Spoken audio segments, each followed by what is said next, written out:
Perlas del libro de Lucas. El endemoniado gadareno vivía en los sepulcros, era un muerto viviente. Una mujer que padecía de flujo de sangre era expulsada de su familia, de la sociedad, tan igual como un leproso. Era una persona que estaba muerta en vida. Buscar y salvar a las personas que estaban muertas en vida demandaba recursos, y el ministerio de Jesús no fue la excepción. Te damos gracias, Dios, en este día, porque nos permites ingresar a meditar en las perlas del capítulo 8 del libro de Lucas. Danos entendimiento, Señor. Permite que comprendamos las verdades que tienes para nosotros. En el nombre de Jesús te lo pedimos. Amén. Estimados hermanos y hermanas de esperanza, continuamos con el estudio de nuestra lección, o con el estudio de las perlas del capítulo 8 de Lucas. ¿Qué perlas nos tiene reservado el Señor? ¿Qué perlas hemos de separar para incorporarlas a nuestra vida? Le doy una sugerencia. Si usted a lo largo del estudio de este capítulo encuentra alguna perla muy valiosa para usted, tome nota, escríbala. Escríbala porque a veces la mente olvida rápido. Tome su papel, tome un lapicero y escriba la perla que usted considera de mayor valor para usted. Empecemos nuestro estudio.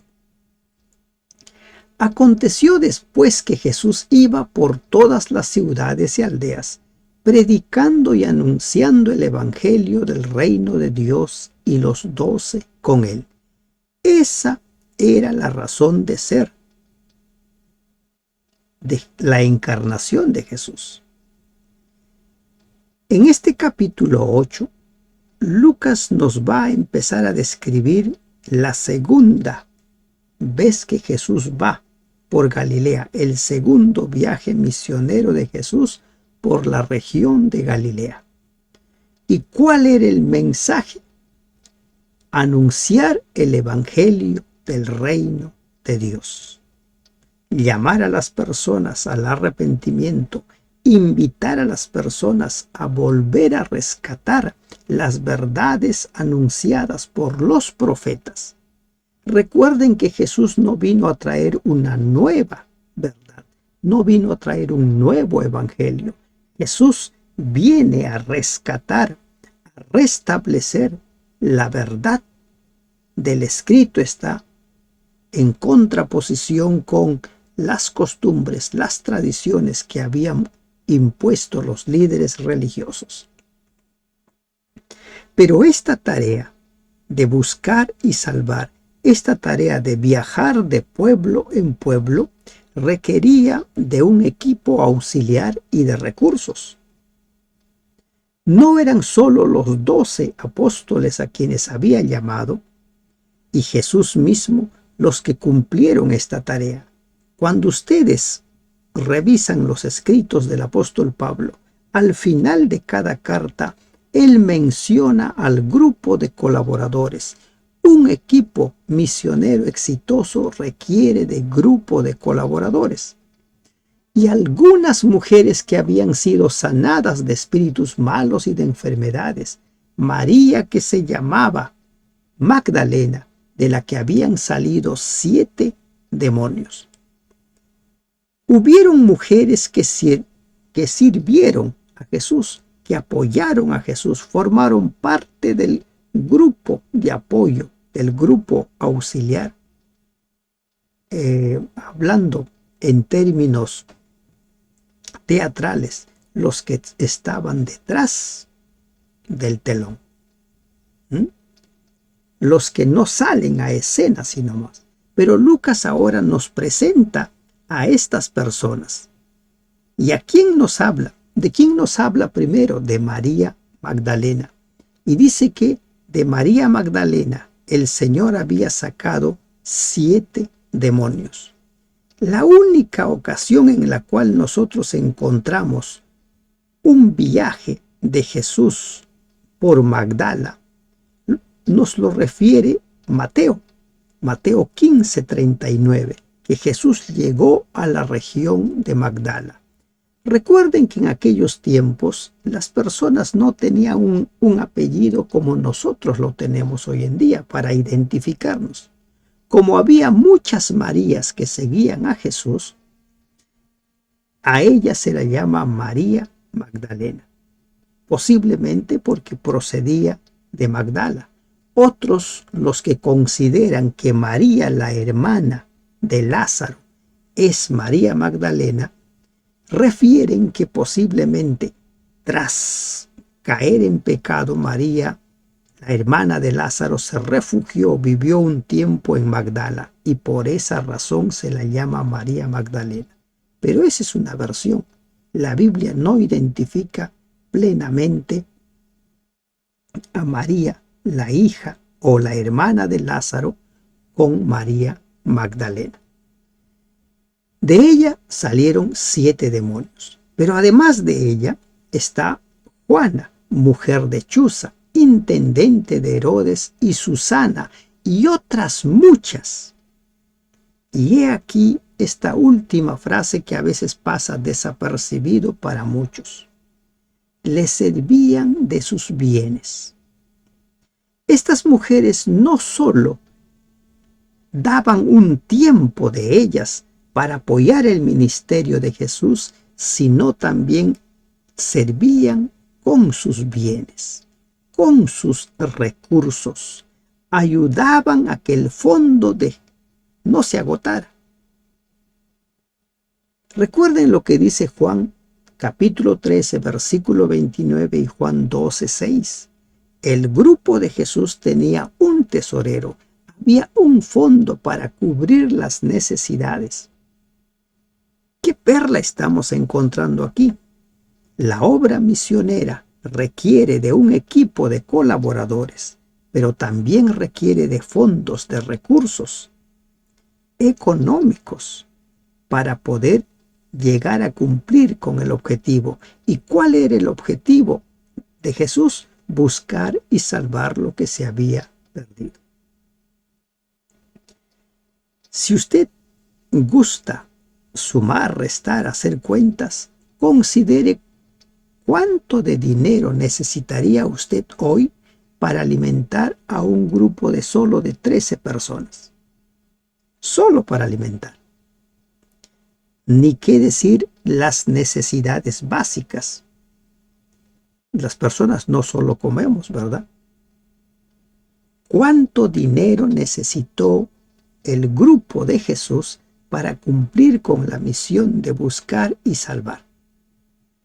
Hay muchas personas que suelen decir, en el Nuevo Testamento ya no se habla de ofrendas ni de diezmos. Cuando Jesús quiso enseñar a sus discípulos, no les volvió a hablar de un tema del cual la Biblia ya hablaba.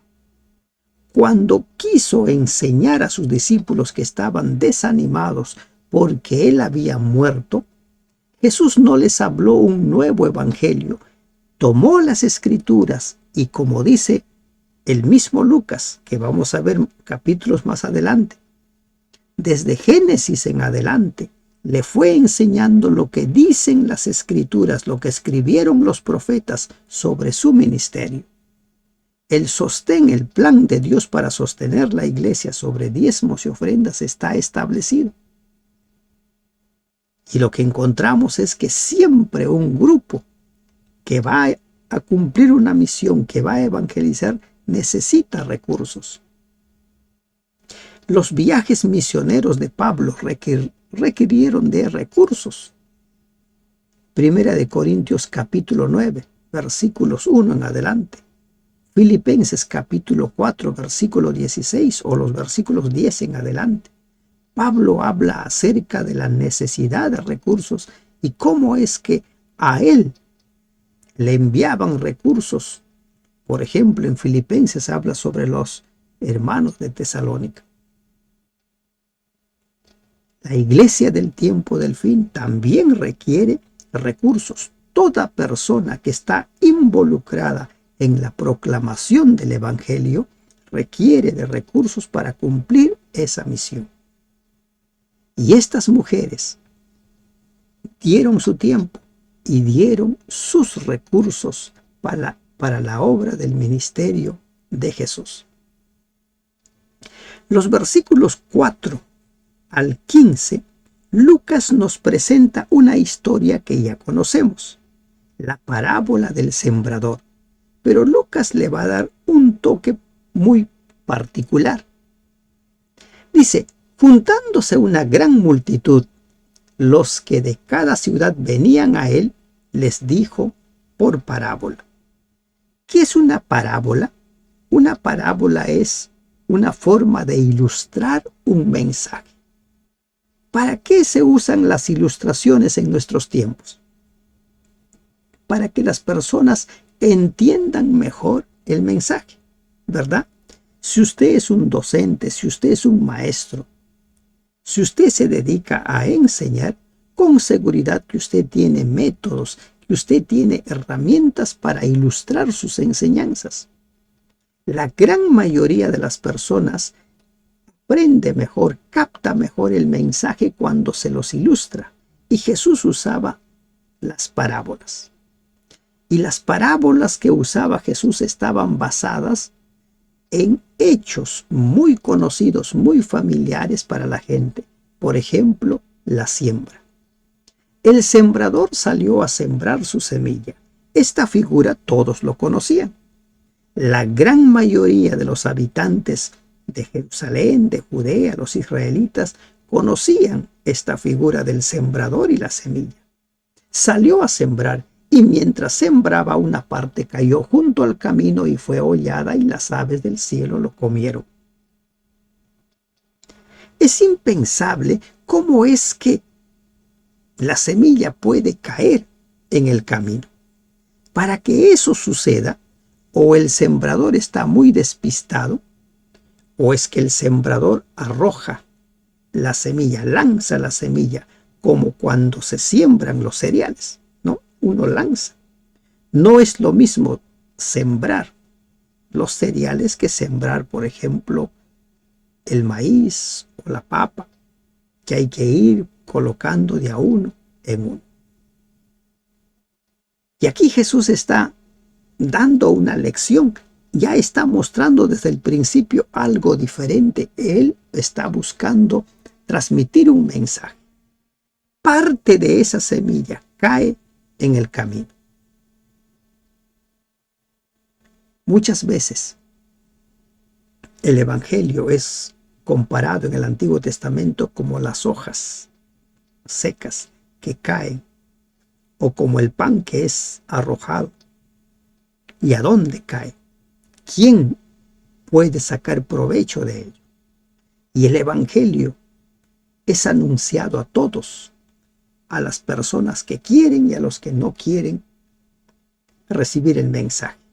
En ocasiones hay personas que escriben, ¿no?, sus comentarios rechazando todo, declarándose que no creen. Pero si no creen, la pregunta es, ¿cómo es que visitan páginas donde se habla acerca del mensaje de salvación?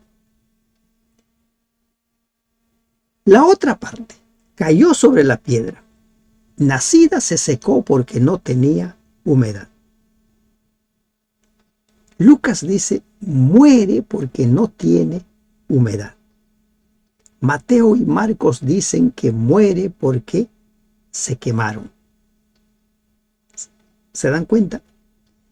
La palabra de Dios se va complementando, nos va presentando el mensaje más completo. Muere porque no tenía humedad, o muere porque fueron quemados, según los otros evangelios. Otra parte cayó entre espinos. Los espinos nacieron juntamente con ella y la ahogaron. Para que los espinos ahoguen a esta semilla, los espinos tienen que crecer más rápido, porque ahoga quien crece más rápido. Y como vamos a ver la explicación de Jesús, sí, los espinos crecen más rápido.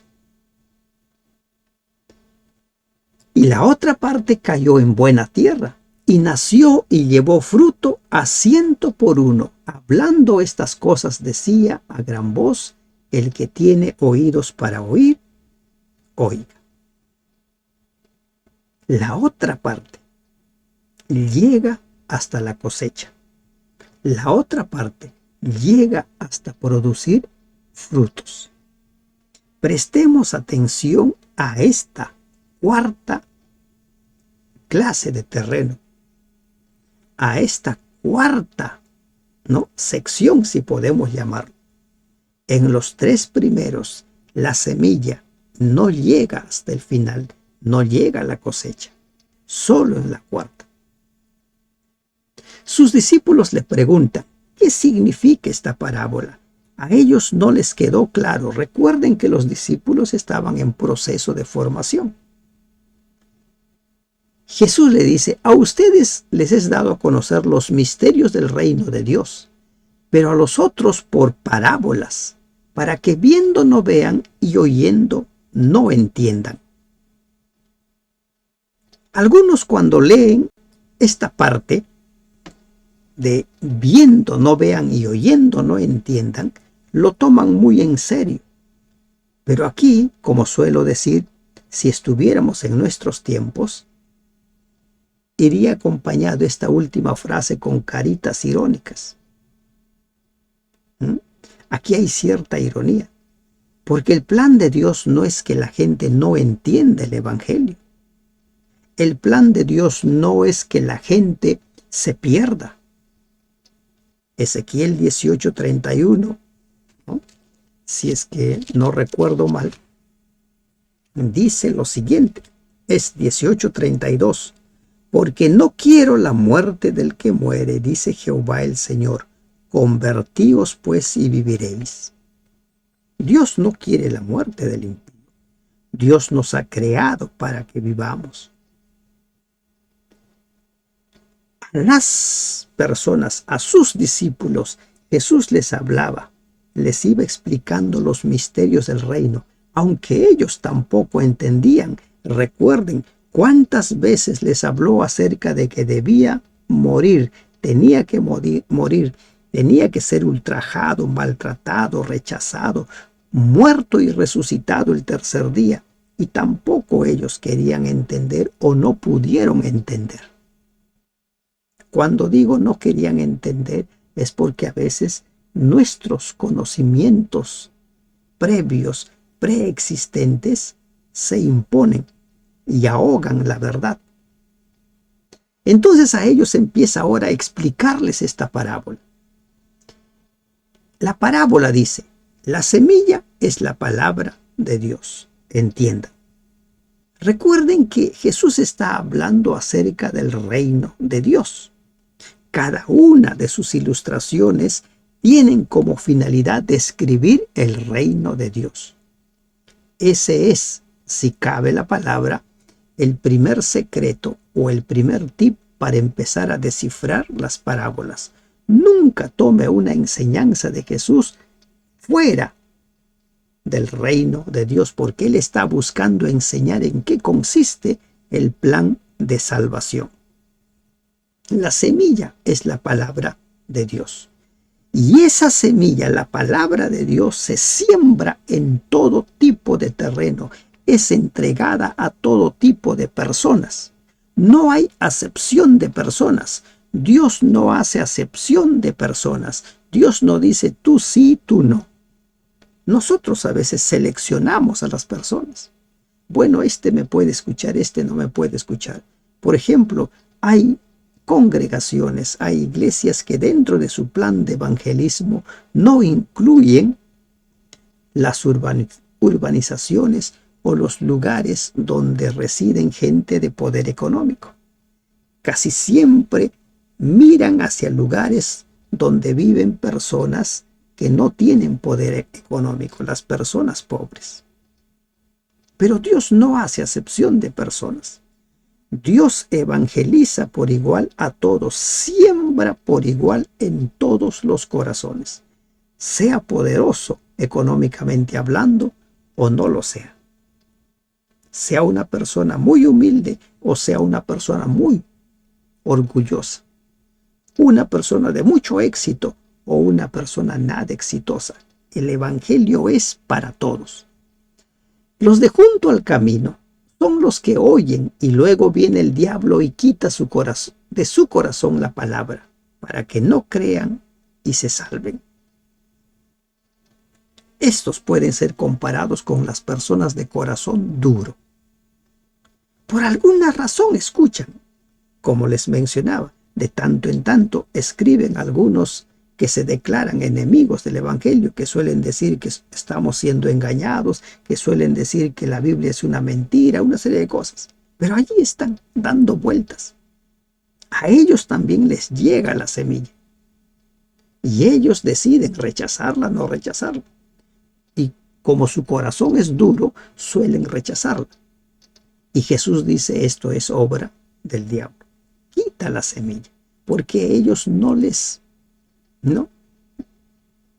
nace aceptar. No manifiestan ni la menor intención de considerar esta verdad. Los de sobre la piedra son los que habiendo oído reciben la palabra con gozo. Muchas personas van a un lugar donde se va a enseñar la palabra de Dios y le escuchan y se sienten bien. Qué lindo mensaje. Me gustó este mensaje. Creo que voy a volver también la próxima vez. Pero estos no tienen raíces. Creen por algún tiempo y en el tiempo de la prueba se apartan. Hay una primera dificultad, se apartan. Tenían la intención de volver a ir a la iglesia o al lugar a donde le invitaron, al grupo pequeño o el círculo de estudio de la palabra de Dios. Pero ante las primeras dificultades, ante los primeros obstáculos, anteponen sus intereses particulares a el estudio de la palabra de Dios. En el tiempo de la prueba, o hay problemas en casa, o hay problemas en el trabajo, o problemas con la salud, o pérdidas muy dolorosas, y la persona se aleja de Dios. No, esto no es para mí. Las personas deciden, pero el mensaje es para todos. El tercer tipo de terreno o el tercer tipo de persona son los que caen en espinos. Estos son los que oyen, pero yéndose son ahogados por los afanes, las riquezas y los placeres de la vida y no llevan fruto. Crecen, pero no llevan fruto. Estos son ahogados por quienes, por los afanes, las riquezas y los placeres. Los afanes, las riquezas y los placeres crecen más rápido que la semilla del evangelio. Entre los que son representados por los pedregales y los espinos nos encontramos con, miren, dos verdades. Podríamos llamarlo los que no reciben bendiciones. Están en apuros, están en necesidad, reniegan de Dios. O los que reciben muchas bendiciones, tienen muchos recursos, tienen mucho éxito, pero ellos empiezan a considerar a ese éxito, a sus recursos, a su dinero como su Dios y consideran que no necesitan de Dios. Será después. Decisiones que las personas van tomando. Hay personas que reniegan de Dios porque tienen mucha necesidad. Hay personas que reniegan de Dios porque tienen muchos recursos, porque son muy bendecidos.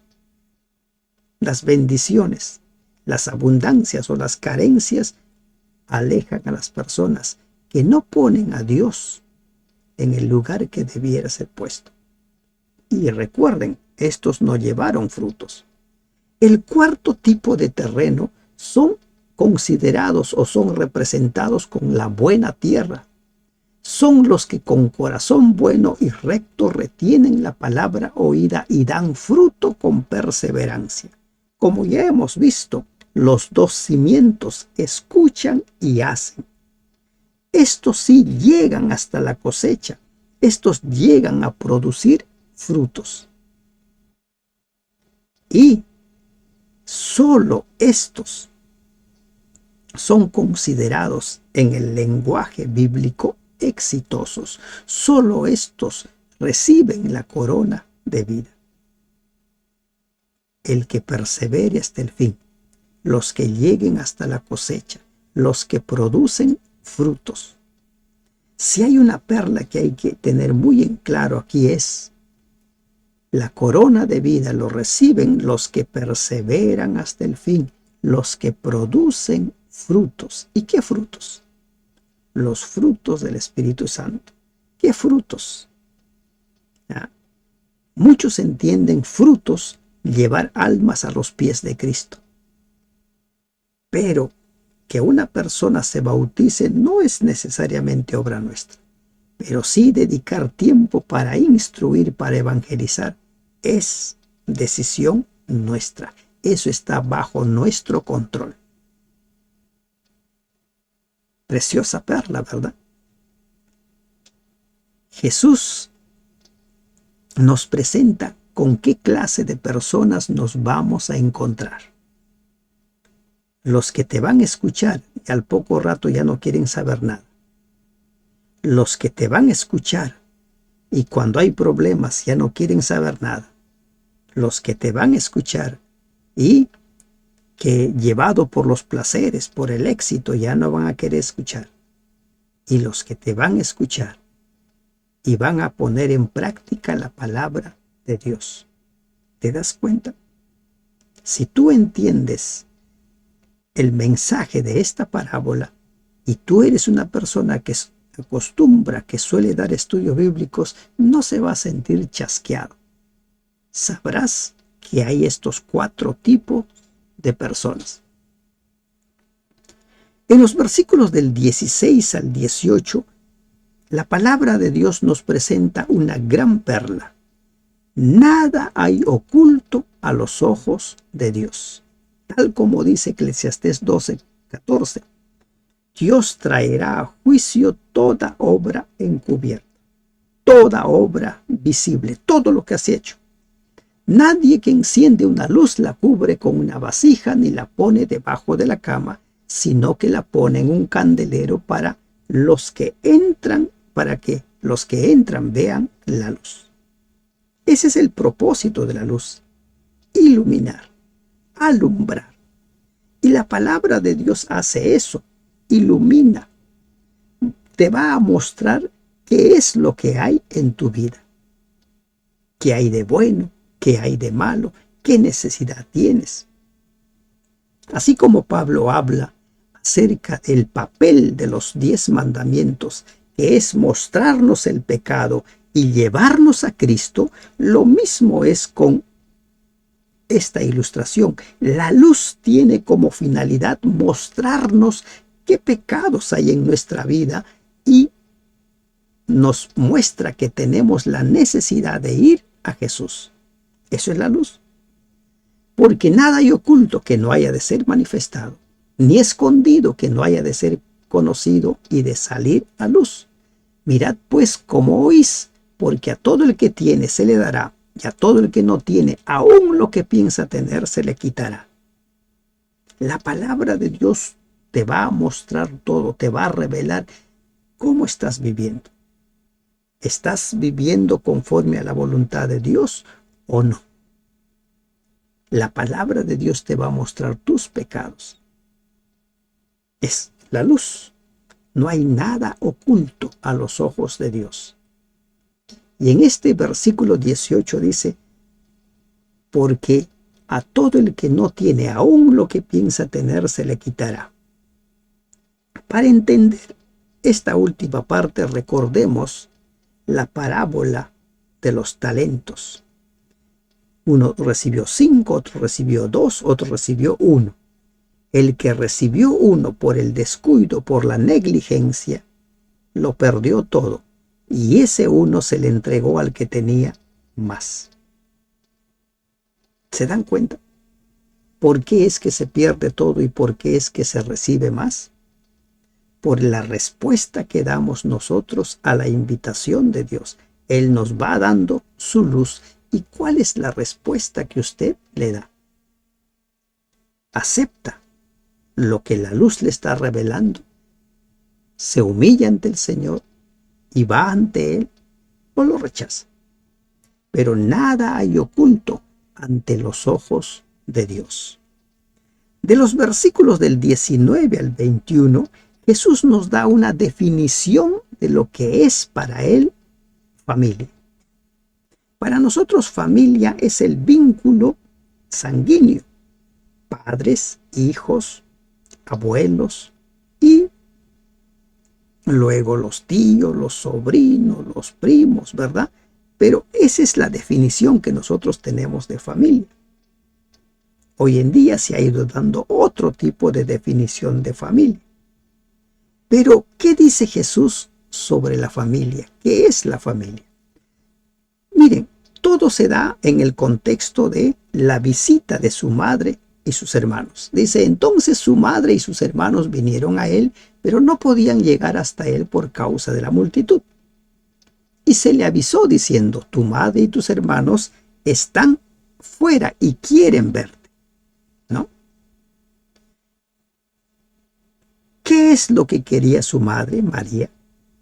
Lo mandó llamar. Jesús estaba evangelizando, estaba trabajando. Ya a María una vez Jesús le había dicho, es necesario que yo esté en los negocios de mi padre. Cuando tenía 12 años se quedó en Jerusalén, ¿recuerdan la historia?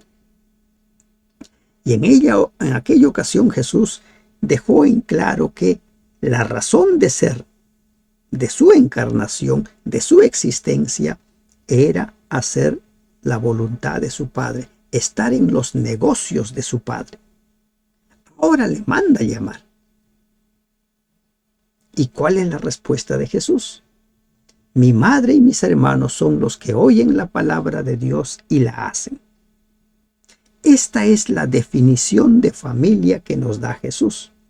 Todo el que hace la voluntad de Dios, todos los que ponen en práctica la palabra de Dios, los que oyen y lo hacen, los que oyen y lo practican, lo mismo que se nos enseña en la parábola de los 2 cimientos.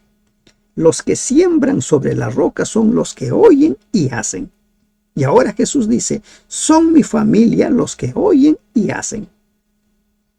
¿Se dan cuenta que el Evangelio es uno solo? Hay diversas ilustraciones, diversas parábolas para enseñarnos la misma verdad. Unos habrán entendido claramente con la parábola de los cimientos, otros quizás lo hagan con el término de cómo Jesús define la familia. Cuando nosotros nos llamamos hermanos, precisamente nos llamamos por esa razón, porque tenemos un nexo, un punto en común. Creemos en la palabra de Dios y la ponemos en práctica. Recuerden, la familia de Jesús son los que oyen la palabra y la hacen, no solo los que oyen. Si tú tan solo eres un oidor, es tiempo de que empieces a poner en práctica la palabra. Entonces también serás considerado dentro de esa definición de familia que hace Jesús. De los versículos del 22 al 25 nos encontramos con otra historia que nosotros ya conocemos, que hemos estudiado en Mateo y en Marcos. Jesús calma la tempestad. Pero en esta ocasión te invito a prestar atención a las siguientes perlas. ¿Sí? En esta parte encontramos nosotros la humanidad de Jesús y también encontramos la divinidad de Jesús. Aconteció un día que entró en una barca con sus discípulos y les dijo, pasemos al otro lado. del lago y partieron. Pero mientras navegaban, él se durmió. Normalmente las personas se duermen porque están cansados. Normalmente.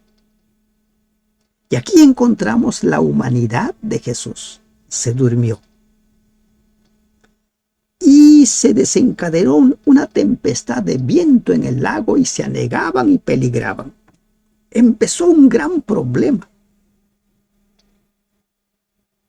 La barca como que estaba a punto de zozobrar, pero Jesús seguía durmiendo. Ellos estaban luchando. Dice Mateo que hicieron los esfuerzos denodados por salir del problema, pero no podían. Mientras se producía todo este tumulto, toda esta bulla, todo este griterío, porque se producían los griteríos, el sonido del mismo viento, de las mismas aguas, las aguas mojando la barca. Jesús también debe haber estado mojado, pero Jesús seguía durmiendo. A veces hay sueños profundos. Y vinieron a él y le despertaron diciendo: Maestro, maestro, perecemos, despierta. Y él, despertando, mandó calmarse al viento.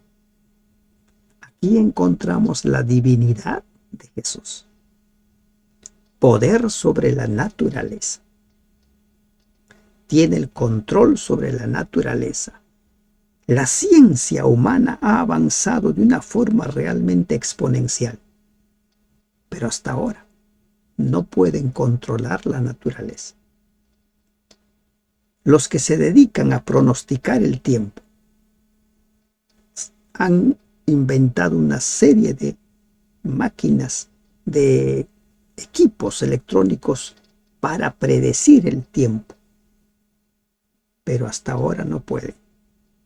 Por ejemplo, no pueden decirnos qué día, en qué momento se va a producir un temblor o, en el peor de los casos, un terremoto. Solo Dios tiene poder sobre la naturaleza, tiene el control sobre la naturaleza. Mientras Jesús dormía, todo era crisis. La gente estaba desesperada. Cuando Jesús despertó, se produjo la bonanza, la tranquilidad. La humanidad de Jesús y la divinidad de Jesús están bien manifestados en esta parte de la historia. ¿Se da cuenta?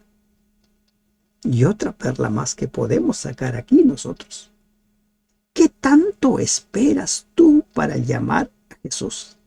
¿Qué tanto luchas con tus problemas tú solo?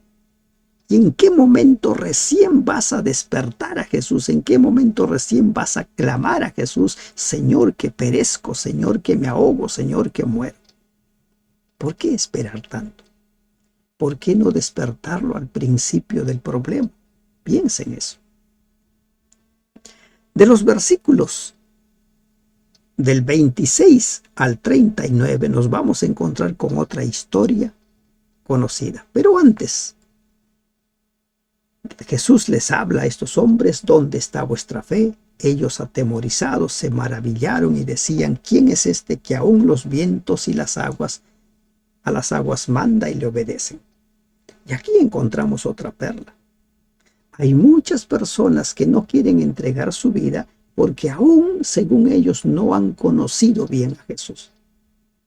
Estos apóstoles todavía no conocían bien a Jesús, pero ya eran sus seguidores. Para seguir a Jesús solo necesitas aceptar su llamado. El conocerlo va a ser una tarea de toda la vida. Si vives 100 años, seguirás conociendo a Jesús. Y en el reino del Dios, en el reino eterno, seguiremos conociendo a Jesús.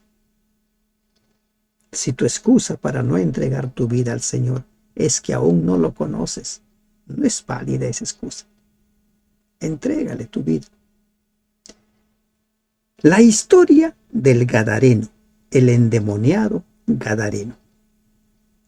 En esta parte de la historia registrada por Lucas, la historia del Gadareno, y después de los versículos 41 o del 40 al 56, encontramos la historia de la hija de Jairo, una niña de 12 años, y una mujer que por 12 años sufrió una enfermedad cruel, el flujo de sangre. ¿Qué hay en común en estas tres historias? La muerte. Eso es lo común en estas tres historias. Este hombre, el Gadareno, poseído por los demonios, vivía entre los sepulcros. Literalmente vivía entre los muertos. Estaba fuera de la sociedad. La hija de Jairo literalmente murió, perdió la vida. Y la mujer que padecía por 12 años del flujo de sangre era tratada como los leprosos, expulsados no solo de la familia, sino de la sociedad, porque eran considerados ceremonialmente impuros. Muerta en vida. Y en los tres casos Jesús los va a volver a la vida. Ese es el poder de Dios, ese es el poder del Evangelio. Jesús vino a buscar y salvar, a restaurar al ser humano. Arribaron a la tierra de los Gadarenos. Llegan a esa tierra y vino a su encuentro un hombre endemoniado. Y este hombre estaba endemoniado desde hacía mucho tiempo. No vestía ropa, ni moraba en casa, sino en los sepulcros. Satanás busca destruir al ser humano. Satanás va desfigurando la imagen y semejanza con la cual hemos sido creados. Pero Cristo, por su lado, busca restaurar esa imagen y semejanza que hemos perdido como consecuencia de la entrada del pecado. Este hombre vivía entre los sepulcros. Al ver a Jesús, lanzó un grito y se postró a sus pies. Dentro de este ser humano, miren, que estaba poseído por los demonios, estaba en la misma persona. No se nos dice su nombre. Este hombre, este Gadareno, estaba allí. Si bien es cierto que de sus labios brotaban las palabras de los demonios, pero Dios no necesita escuchar nuestras voces, no necesita todavía que nosotros gritemos para que Él escuche nuestro ayudo, nuestro pedido de auxilio, nuestro grito de socorro. No necesita. Clamar a Dios no implica gritar. Clamar a Dios implica también hablar con el corazón. Y Jesús escuchó esa voz. Cuando este hombre va y se postra, escucha, ve a ese hombre que está esclavizado, ve a ese hombre que está siendo destruido, literalmente destruido por Satanás. Pues es eso lo que hace Satanás. Pedro lo considera, lo ilustra, lo simboliza con un león rugiente buscando a quien devorar. ¿Y qué le dicen los demonios? ¿Qué tienes conmigo, Jesús, Hijo de Dios Altísimo? Te ruego que no me atormentes. En pocas palabras, déjame en paz. Los demonios conocían plenamente a Jesús porque alguna vez le sirvieron. Pero Jesús no escucha la voz de los demonios, sino escucha la voz de ese hombre, del Gadareno, que pedía auxilio. Y escuchando a esa voz de los Gadarenos, Jesús manda que el espíritu inmundo salga del hombre, que salga. Se había apoderado de él por mucho tiempo. lo estaba destruyendo, lo estaba matando. Lo había alejado de los suyos, lo había alejado de la sociedad, lo había aislado completamente, se había convertido en el terror. Como diríamos nosotros cuando éramos niños, el loco. Esa persona que está asustando a todo el mundo, el expulsado. Y Jesús ahora va a interactuar, va a hablar con los demonios y le dice, ¿cómo te llamas? Y le dice, Legión, porque muchos demonios habían entrado en él. Como en el caso de Magdalena, María Magdalena, 7 demonios. 7 demonios, legión, son muchos demonios. Cuando Satanás se apodera de tu vida, se apodera completamente. Por eso, o le abres tu corazón a Dios o le abres tu corazón a Satanás. Y estos demonios que saben que no pueden luchar contra Jesús, le ruegan que no los mande ir al abismo. ¿No? ¿Qué es el abismo? Muchos cuando leen esto del abismo ya se están imaginando infierno. Pero el abismo es la tierra misma. Ejemplo, Génesis 1. ¿De qué habla del abismo? De la tierra. Tómese un tiempo para leer Génesis 1 y cada vez que encuentre la palabra abismo, preste atención. Pero hay quienes cuando leen esto dicen, bueno, estos demonios pedían que los envíe al infierno. No es así. ¿Qué dice el apóstol Pablo en su carta a Efesios? Nuestra lucha no es contra carne y sangre, sino contra los huestes espirituales de maldad. No nos dejes al aire. Mándanos, ¿no es cierto? ¿A dónde piden que los mande? Al hato de cerdos. Había, dice allí, muchos cerdos paciendo. Y ellos piden permiso. Queremos ir a esos animales. Y Jesús le da permiso a estos demonios que vayan sobre y posean a estos cerdos. Aquí podemos encontrar perlas valiosas. Una de ellas es el valor que le da Dios al ser humano frente a los animales. Hoy en día vivimos tiempos en los cuales los progresistas, los que promueven la ideología de género, le dan mayor valor a los animales que a los seres humanos. Un ejemplo. Hay países donde está legalizado el aborto. O sea, para estos progresistas, el aborto es válido. Incluso, si mal no me equivoco, si no corríjanme los amigos de Colombia, la ley ahora les permite interrumpir, literalmente matar al niño en formación hasta el 6º mes. Matar. Pero defienden el derecho supuestamente, por ejemplo, de los peces, porque según ellos, los peces sienten y pueden sentirse maltratados. O sea, defienden el derecho de los animales, pero están dispuestos a matar a los seres humanos. ¿Quién hace esa tergiversación de valores? Solo Satanás.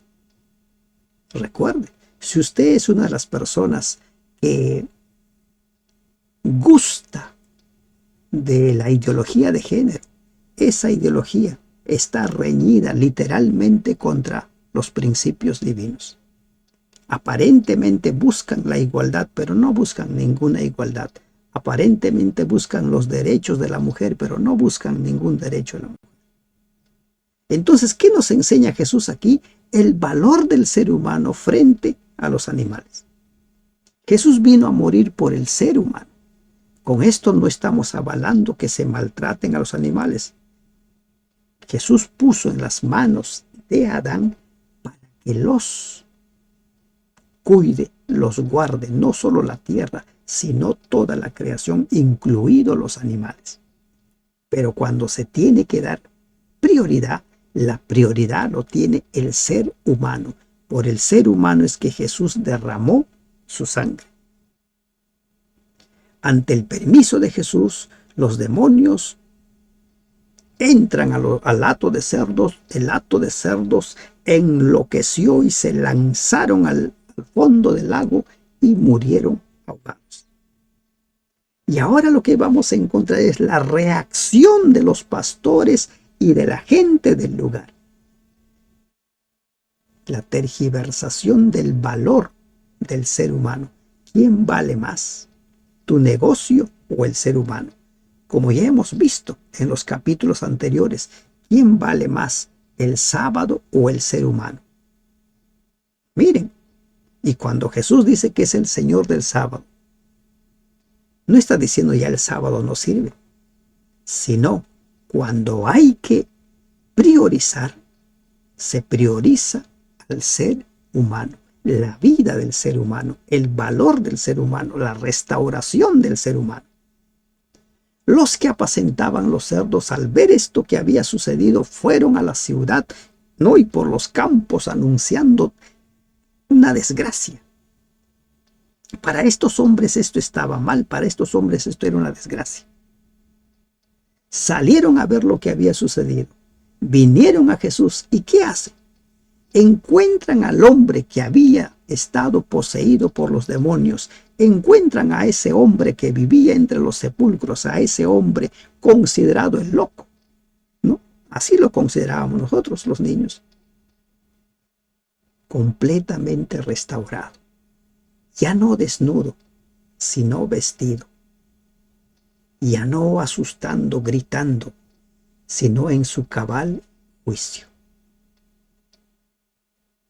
Y nos encontramos aquí con una gran ironía. Tuvieron miedo. Les dio miedo el ver restaurado a un ser humano. Qué triste, ¿verdad? ¿Cómo es que tergiversamos nosotros los valores? Les dio miedo ver a un hombre rescatado de los sepulcros. Les dio miedo encontrarse con una persona sana, ya no poseída.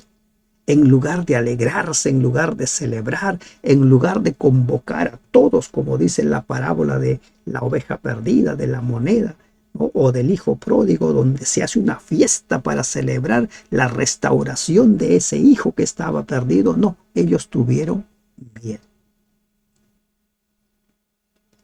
Los que vieron cómo Jesús había sanado a este hombre, lo contaron todo. Contaron cómo había sido. Y esta multitud, en lugar de ver en Jesús al Salvador, en lugar de ver en Jesús la esperanza de calidad de vida, la esperanza de tener una buena vida, ¿qué le dicen? Vete, Jesús, vete. Para ellos la vida de ese hombre, de ese gadareno, no valía nada. Para ellos lo más importante eran sus cerdos. Para ellos lo más importante eran sus negocios. ¿Qué es más importante para ti? Hoy en día la gente dice, para mí lo más importante son mis mascotas. Es así. Hay gente que gasta ingentes cantidades de dinero en alimentar, en cuidar a las mascotas, pero no quieren dar ni un centavo para ayudar a las personas que están sufriendo, que padecen necesidades. Piensa en ello. Jesús respeta la decisión de las personas. Ese es el libre albedrío. Jesús no fuerza a nadie a ser aceptado. Se retiró del lugar. ¿Quieren que me vaya? Me voy. Cuando tú le pides a Jesús que se vaya, se va. Cuando tú no quieres que Jesús entre a tu vida, no va a entrar. Pero el gadareno que ha sido rescatado, que ha sido restablecido, él quería seguir a Jesús, quería convertirse en su discípulo. Señor, permíteme ser tu discípulo. Y aquí encontramos otra gran perla. En ocasiones Jesús te va a decir, sígueme. En ocasiones Jesús te va a decir, ve a testificar. En ocasiones Jesús te va a decir, quédate orando. En ocasiones te va a decir, no es tiempo de orar. Y a este hombre le dice, no. Tú tienes que testificar. Tienes que ser el primer misionero. Tienes que ser el primer evangelista. ¿Y qué vas a contar? Cuenta las grandes cosas que el Señor ha hecho en tu vida. Y él se fue. Hizo como el Señor le mandó. Contó cómo Jesús le había vuelto a la vida, cómo Jesús le había rescatado de vivir con los muertos en los sepulcros, cómo Jesús restauró su vida, le dio calidad de vida. Es eso lo que hace Jesús, es eso lo que hace el Evangelio en nuestra vida. Nos vuelve a la vida, nos da calidad de vida, mientras que Satanás nos va destruyendo. Pero ¿saben lo que piensa la gente hoy en día? Que el Evangelio nos esclaviza, que el Evangelio nos embrutece, que el Evangelio nos lava el cerebro y que ellos sí disfrutan de la vida. Pero la gran verdad es que solo Cristo, solo el Evangelio puede darte la calidad de vida. Una calidad de vida anticipada, porque la que viene solo podemos imaginarlo. Como dice Pablo en su carta a los Corintios, son cosas que ojo no vio, ni oído oyó. Cuando volvió Jesús, le recibió la multitud con gozo porque todos le esperaban. Jesús se había ido a tierra de los Gadarenos, a tierra de los gentiles, para buscarlos, pero solo uno le aceptó. Pero ese uno haría una gran obra. Y más adelante nos vamos a encontrar que muchos creyeron en el testimonio de este uno. Tú puedes marcar la diferencia. A veces solemos decir, pero yo solo, ¿qué voy a hacer? Mi iglesia está mal, todos hacen mal. Tú puedes marcar la diferencia. Tú puedes restaurar la verdad. Tú puedes presentar el Evangelio. Nunca te sientas débil por ser uno solo. Nunca te sientes nadie por ser uno solo. Ahora nos encontramos con la historia de la hija de Jairo y de la mujer. También casos a los cuales Jesús les vuelve a la vida. Vino un varón, Jairo. ¿Quién era Jairo? Era un principal de la sinagoga. La mayoría de los principales de las sinagogas se habían declarado enemigos de Jesús. Pero la forma como Jesús trataba a los que se declaraban sus enemigos dio la confianza a este líder, a este principal de la sinagoga, para buscar a Jesús en un momento de apuro, en un momento en el cual él estaba angustiado, desesperado. ¿Por qué? Porque su única hija estaba enferma. Tenía una hija única, como de 12 años. Cuando Dios le pide a Abraham que sacrifique a Isaac, le dice, tu hijo, tu único. Y ahora Lucas dice, su única hija. Los que somos padres sabemos lo que significa cuando un hijo se enferma, ¿verdad? ¿Cómo nos preocupamos? Y lo que debe significar verlo al borde de la muerte.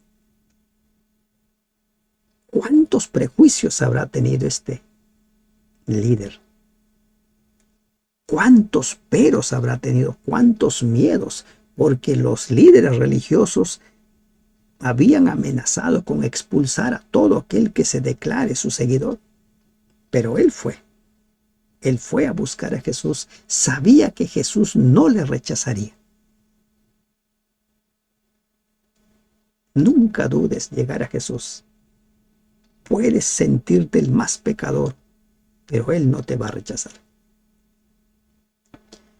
La niña se estaba muriendo y va donde Jesús. Le pide que Jesús vaya a su casa. Y había una multitud que oprimía a Jesús. Y mientras Jesús se iba dirigiendo a la casa de Jairo, en el camino se encuentra ahora una mujer. Otra persona que durante 12 años había sido víctima de una enfermedad. Dice que sufría de flujo de sangre. Había gastado todo cuanto tenía, pero no encontró la solución. Recuerdan a los apóstoles peleando con la tormenta, haciendo su mejor esfuerzo, y recién cuando ya sienten que van a zozobrar, que la barca va a colapsar, se van a ahogar, buscan a Jesús. una historia similar con la de esta mujer. Gastó todo su dinero en médicos y recién, cuando ya no tuvo más, cuando ya sus esperanzas se acabaron, busca a Jesús. Él es mi última esperanza. No esperes agotar todos tus recursos para buscar a Jesús. Puedes buscarlo a Él primero y luego buscar ayuda humana. Puedes hacer eso. Pero primero busca a Jesús.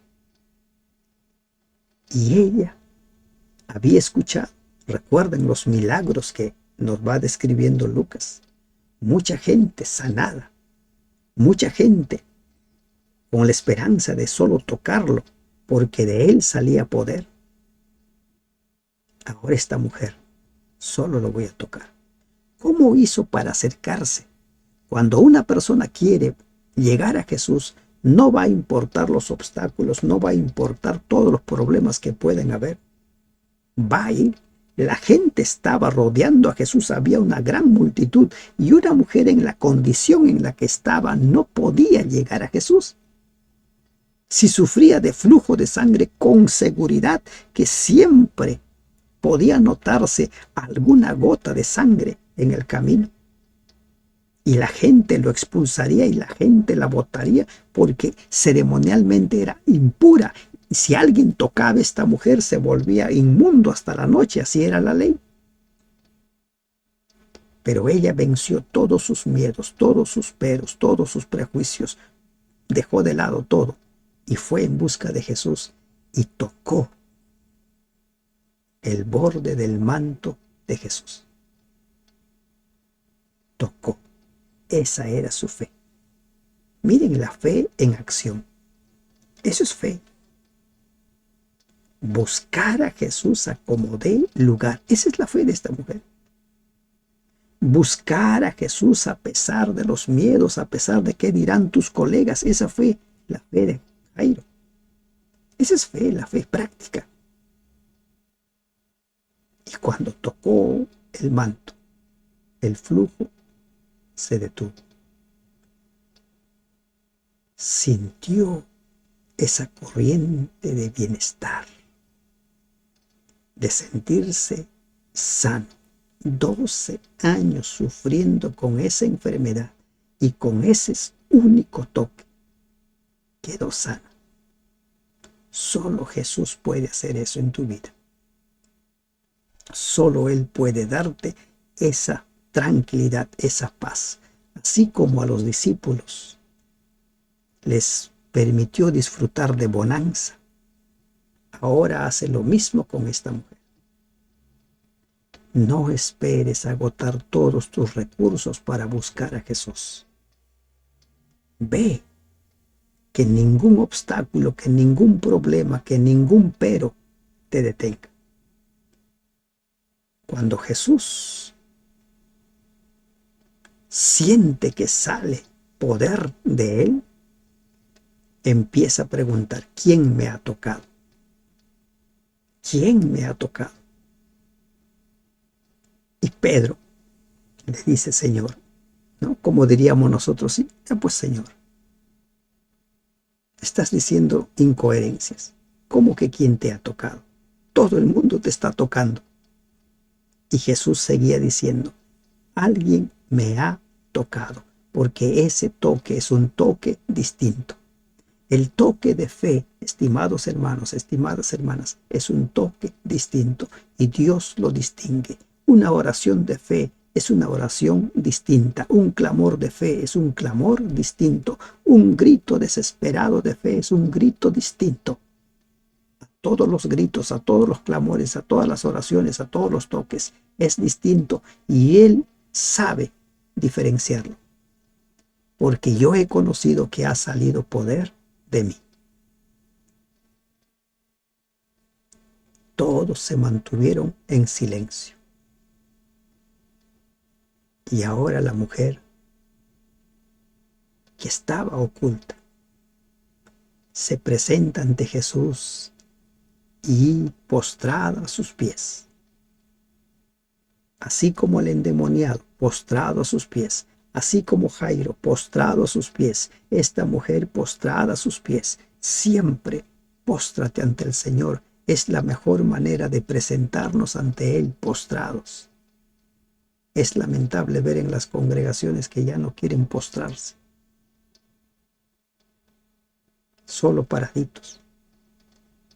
¿Se puede orar de pie? Sí se puede, pero la mejor manera de presentarnos ante Dios es postrados, humillados, rendidos a sus pies.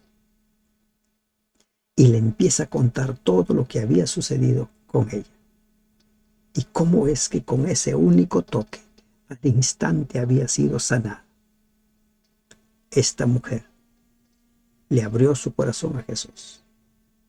Y Jesús lo único que le dice es: tu fe te ha salvado, ve en paz. Jesús da bonanza a la vida. Jesús da paz a la vida. Jesús da calidad de vida. Recuerden al Gadareno. Esta mujer ahora estaba feliz. Esta mujer ahora estaba sonriente con seguridad.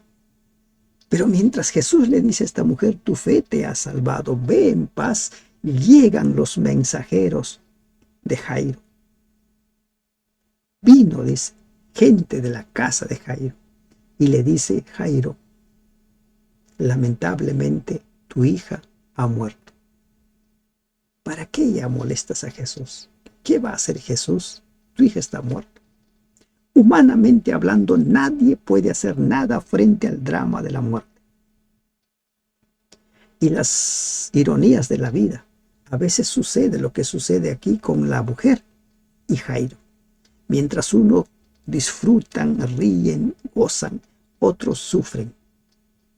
La mujer estaba feliz por haber sido sanada. Ahora Jairo recibe la noticia: tu hija, tu única hija, ha muerto. Y no solo le dan la noticia, sino que también le dicen qué cosa debe hacer. Ya no molestes a Jesús. ¿Qué va a hacer Jesús? Para estos hombres Jesús no tenía poder sobre la muerte. Y Jesús escuchó toda la conversación, como Jesús escucha todas tus conversaciones. Lo sabe todo. Jesús le dice a Jairo: no temas, cree solamente y tu hija será salva, tu hija se va a sanar. Cree. Ahora Jesús le pide a ese Jairo, que había ido con fe, que se había postrado, que le había pedido que vaya a su casa, le pide que siga creyendo. Los problemas se han complicado, los problemas se han ahondado. Ahora el problema parece imposible de tener solución, porque ahora la niña estaba muerta, ya no estaba gravemente enferma, estaba muerta. El problema estaba más crítico. A veces, cuando tus problemas se complican, cuando tus problemas van en aumento, van de mal en peor, sigue creyendo, sigue creyendo. Y Jesús le dice: cree. Si tú crees, tu hija va a ser salva, tu hija va a volver a la vida. Entra a casa y solo permite que Pedro, Jacobo y Juan y los padres de la niña vayan con él. No permite que nadie más, a toda la gente que estaba ahí llorando, a las plañideras, a la gente que estaba allí, a todos les pide que se retiren. Y lloraban todos y hacían lamentación por la niña. Y Jesús le dice: no lloren, la niña no está muerta, la niña solo está durmiendo. De esta primera muerte todos vamos a despertar, buenos y malos. Y para Jesús esta primera muerte es simplemente un sueño. Pero de la segunda muerte, del cual nos habla Apocalipsis 20, de esa sí, ya no volverá a la vida nadie más. Y ante esta verdad de Jesús, no está muerta, solo duerme, ¿qué optaron? Las personas empezaron a burlarse. ¿Qué dormida? Está muerta. Este está desvariando, este está loco. Lo que podríamos decir a nosotros. No sé cómo usted reacciona cuando escucha algo que para usted le parece descabellado. ¿Cómo que no está muerta? Si está muerta, lo hemos visto. Sus padres están llorando. ¿Cómo que no está muerta? A veces nosotros no entendemos la verdad del Evangelio. A veces nosotros no vemos con los ojos de la fe, solo vemos lo que nos permiten ver nuestros ojos carnales. Créele a Jesús, aunque todas las evidencias te digan lo contrario. Aunque lo que ves y tus sentidos te digan lo contrario, créele a Jesús.